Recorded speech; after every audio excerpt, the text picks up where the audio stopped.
Tonight's story's The Kings of the Broom Cupboard. Once there was a family who moved house. It was just a small family, a mother, a father, and a little girl called Sarah. Well, this house was not exactly new. In fact, it was one of those big old houses full of space and echoes. Footsteps sounded loud and doors shut like guns going off. The family were a bit nervous at this different house and felt somebody was always watching them, waiting to surprise them.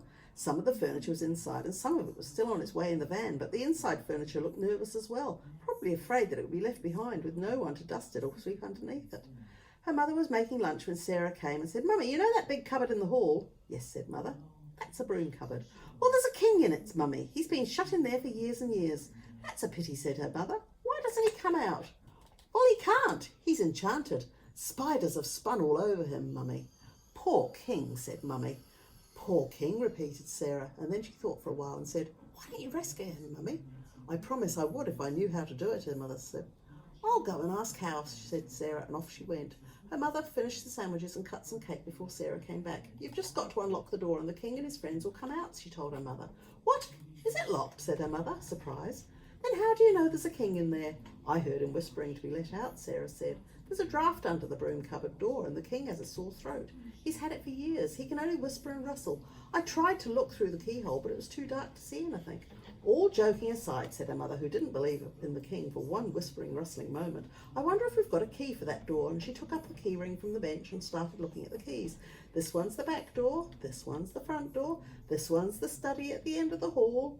"A witch enchanted the king," Sarah told her mother. "The king and his friends were having a picnic when, for no reason at all, this witch enchanted them, and she built a cupboard around them, and then she built a house around the cupboard. This house. That's how it got here. And then that witch, she just stood there laughing in a nasty way. Have you found the key?"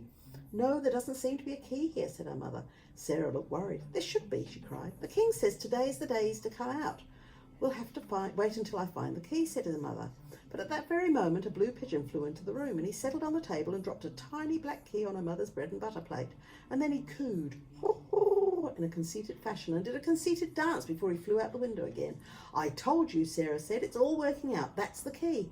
"Well, what a thing to happen," said the mother. "I wonder if it's the key to the broom cupboard." And she went into the hall to find out, and Sarah ran with her. As her mother jiggled the key in the lock, Sarah called encouraging, "Are you there, King? Are you listening? It won't be a moment now." "I'm afraid the keyhole is rusted up," said her mother.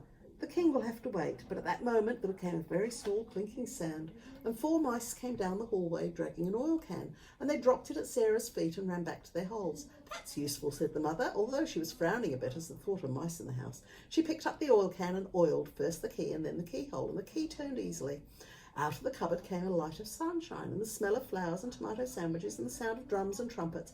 Out came not 1 but 7 kings and 4 queens wearing robes of purple and gold. Out came a whole procession of dancing people dressed in green with flowers in their hair. Out came a whole herd of silver deer, strutting peacocks, and a pink elephant with a rose tied to its tail. Last of all came a witch dragging a broom after her, and she looked crossly at Sarah and her mother. "I enchanted myself into that broom cupboard by accident," she said. "A wrong word in the wrong place." The kings and the queens and the people in green and the silver deer and the strutting peacocks and the pink elephant went down the hall in a sort of parade and a sort of a dance. They were 1 step in grave and then 1 step gay, and out into the lovely day, over the grown garden and into the trees, and the colours shone, flashed, and they were lost.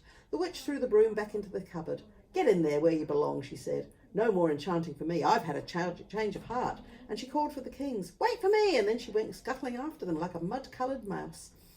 Sarah's mother stared in amazement. After a moment she opened the broom cupboard door and she peered in uncertainly. "There's just that broom left," she said. But the broom hopped about on its stumpy bumpy handle right down the hall, across the garden and into the woods, chasing after the witch and the kings. "Now it's empty," Sarah said with a sigh of satisfaction. "There's room for our own brooms. They should be happy there. It's a nice cupboard. It's good when enchantments work out properly and there's a happy ending." And from somewhere outside came the echoes of trumpets and drums as the king of the broom cupboard went on his way. Goodness me, have you got a locked cupboard in your house?